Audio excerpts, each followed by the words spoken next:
नहीं, घर नहीं टूट रहा है, अब तो चुनाव उनका हो गया। अब तो उनको सच बता देना चाहिए। अपने घर के बाहर जो एक शेड लगाए थे, तो कहीं भी कोई भी अगर अपने घर के बाहर जहां अलाउड नहीं, अगर शेड लगाएंगे तो वो शेड हटाने के लिए नगर पालिका ने कहा होगा, तो उसको भी उन्होंने मुद्दा बना लिया कि उनका घर गिर रहा है। उनका घर नहीं गिर रहा है। और कहीं भी अगर अवैध निर्माण होता है तो उसको गिराया जाता है। तो उनके घर के बाहर जो एक शेड लगा था, उसको नगर पालिका ने कहा कि भैया इसको हटा लो, ये अवैध है, आप नहीं हटाओगे तो हम हटा देंगे।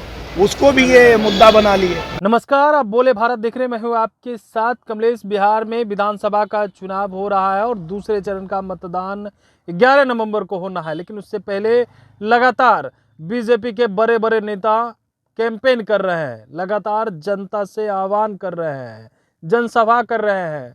और इसी क्रम में खेसारी लाल यादव पर भी जो है बरसते हुए दिनेश लाल यादव नजर आ रहे हैं। लगातार दिनेश लाल यादव लोगों के बीच जा रहे हैं, जनसभा कर रहे हैं। और इस बीच देखिए, जैसे ही खेसारी लाल यादव का नाम सुनते हैं खूब भड़क जाते हैं। क्या कुछ कह रहे हैं, क्योंकि लगातार खेसारी लाल यादव धर्म पर जो है इन दिनों बयान देते हुए नजर आ रहे हैं।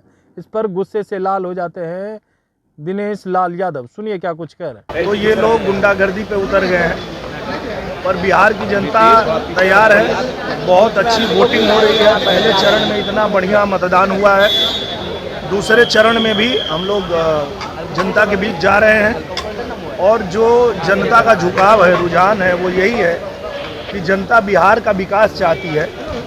बिहार में जो विकास हो रहा है उसके साथ जनता है।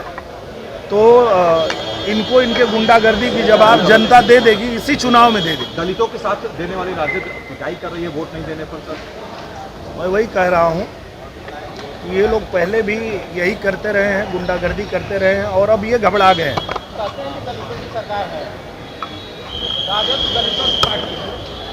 पर भाई पार्टी हो तो उनको मार काहे रहे हो?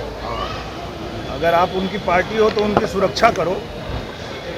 एक सवाल है सर, खेसारी लाल यादव राम मंदिर का तो विरोध करते हैं, लेकिन खुद दूध से नहाते हैं, क्या कहेंगे?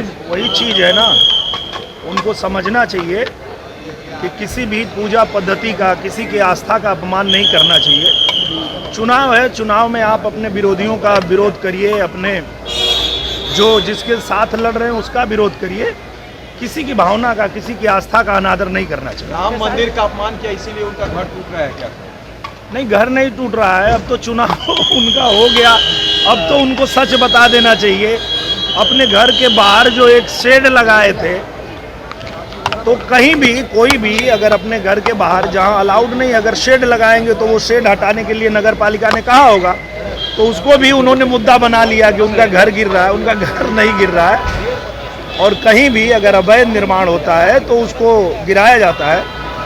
तो उनके घर के बाहर जो एक शेड लगा था, उसको नगर पालिका ने कहा कि भैया इसको हटा लो, ये अवैध है, आप नहीं हटाओगे तो हम हटा देंगे। उसको भी ये मुद्दा बना लिए। एनडीए के पक्ष में बम्पर वोटिंग हो रही है, लेकिन अभी मुकेश जी ने कहा है कि 2-4 दिन खुश होना तक कुछ बोले, लेकिन पूरी तरह से मांगे सरकार बनी।